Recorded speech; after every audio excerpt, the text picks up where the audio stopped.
Hola, buenas tardes, alumnos y maestros. Mi nombre es Jesús Noel Luna Huerta y yo les voy a presentar mi proyecto transversal. Soy alumno de quinto trimestre y pues yo solo pertenezco al equipo.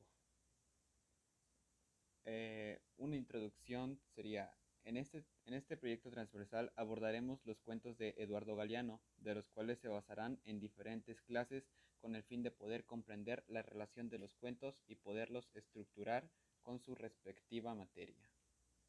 Empezaremos por la clase de lógica matemática. El cuento que yo escogí es Los come gente. La pregunta generadora ¿es posible encontrar proposiciones en cuentos, artículos o libros? La respuesta es sí. Sí es posible encontrar proposiciones en cuentos, artículos o libros, ya que su fin, más bien su definición, es demostrar que un acontecimiento puede ser verdad o puede ser mentira. Las proposiciones en cuentos, algunos ejemplos que les mencionaré serían: esa chica es mi amiga, el número 6 es mayor que el 3 y menor que el 7, esa caja es de madera, los murciélagos no transmiten el COVID, el policía sí pudo arrestar a los ladrones o mañana no hay clases. Eh, Crear 5 proposiciones compuestas utilizando los conectores lógicos. Algunos que yo relacioné con el cuento que seleccioné y sería el primero: si el precio del caucho se derrumbase, acaba el sueño de prosperidad de las ciudades amazónicas. Los cazadores de esclavos son los llamados come gente. Las bodegas despachaban la mercancía con su correspondiente factura por comisión de venta.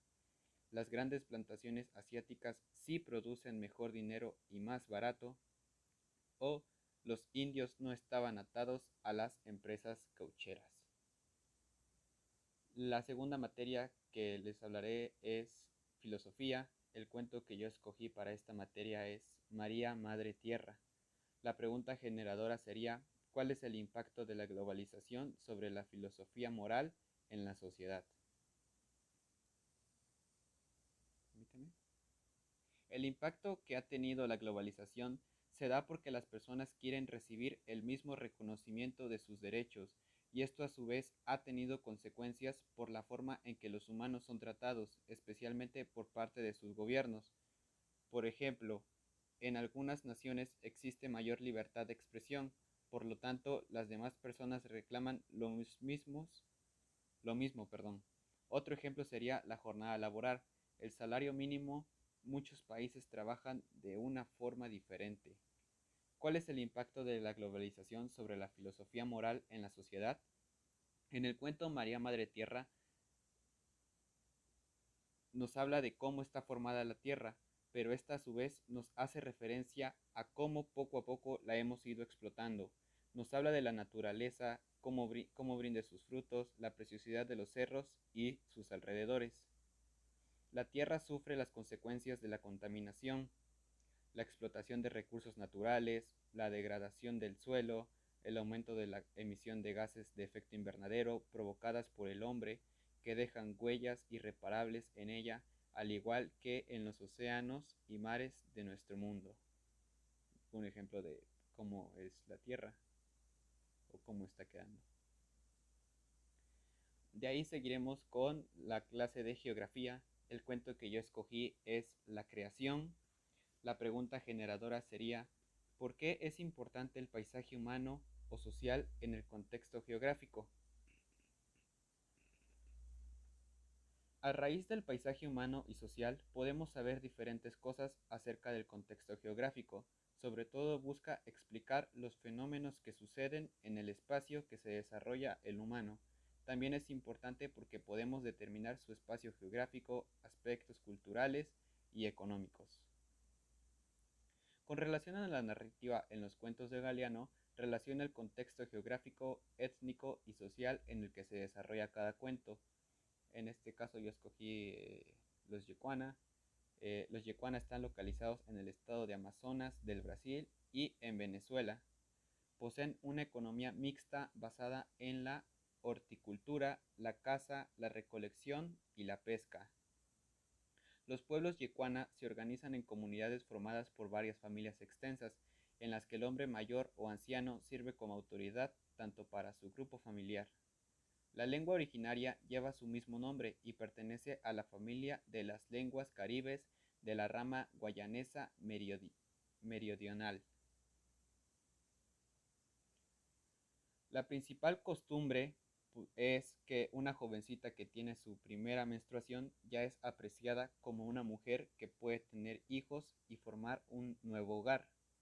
Las viviendas tradicionales de las grandes construcciones que albergan a familias extensas están elaboradas con techo de palma, como pueden apreciar en la imagen abajo a la izquierda, con techo de palma en forma de cono y paredes de baareque en forma de círculo. Seguiremos con la clase de cálculo diferencial.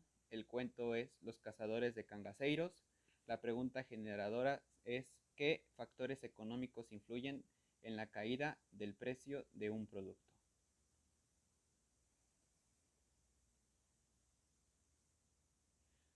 Afecta al consumidor, ya que el factor no solo depende de una cosa, sino que depende del transporte en el que va la mercancía, los márgenes del supermercado. Un ejemplo sería que un consumidor no compra trigo, compra pan que entre sus compuestos contiene trigo, y otro factor que influye en la caída sería el impacto de un precio, tanto si un país es importador como si es exportador, la demanda sube y la oferta es insuficiente.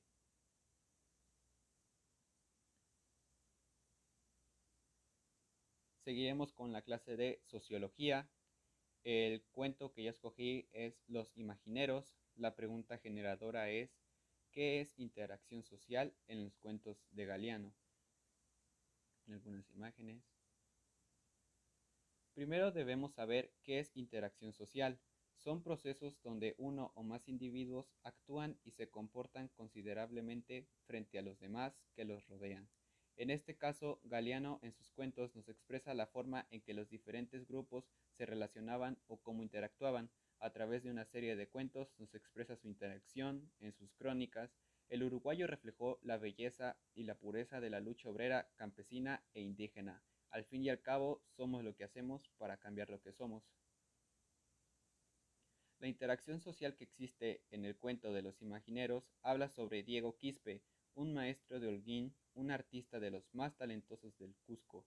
Hay una interacción que nos expresa que los imagineros del Cusco se arreglaban y se juntaban para en grupos pintar detalles sobre el recuadro de la última cena, como pueden apreciar en la imagen de abajo, mientras que en España otro grupo de interacción social, en este caso los españoles, quemaban quendas y ponchos en la Plaza Mayor. Ahí se puede, en el texto me di a entender que cómo es los diferentes grupos de interacción social, no todos son iguales, obviamente. Seguiremos con la clase de antropología. El cuento es El tiempo. La pregunta generadora es ¿cuáles son las principales aportaciones antropológicas de la cultura maya? Los aportes antropológicos de los mayas a la sociedad actual son numerosos. Esta civilización dejó un gran legado en ámbitos como el lenguaje o la astrología. La civilización maya es tan antigua que se pueden encontrar rastros de su existencia en épocas tan remotas como 7000 años antes de Cristo.